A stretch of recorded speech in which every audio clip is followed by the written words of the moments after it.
तंटी चिपी निज झील को हत्या घटना 2 मास पर पिशाचिनी मां को गिरफ्त कर कोर्ट चालान करिछि पुलिस। सूचना अनुसार गत फेब्रुआरी 24 तारिख में सुवर्णपुर जिला वीर महाराजपुर कोट समलाई गाँव जड़े 5 वर्षर शिशु को सन्देहजनक मृत्यु होता एने पुलिस एक अपमृत्यु मामला रुजु कर शव व्यवच्छेद पठाई देता। तेज शव व्यवच्छेद रिपोर्ट में शिशुटीर श्वासरुद्ध हो मृत्यु होता जमापड़ा। एने पुलिस घटना को पुणी थे तदंत करी आज शिशुर मां आशालता महापात्र को गिरफ्त करिछि।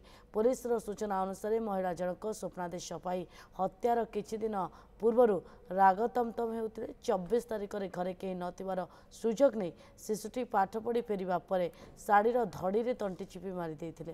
तेज पुलिस तदंत से सब कथा को स्वीकार करथिबा उपखंड पुलिस अधीक्षक सूचना दैछन्ति।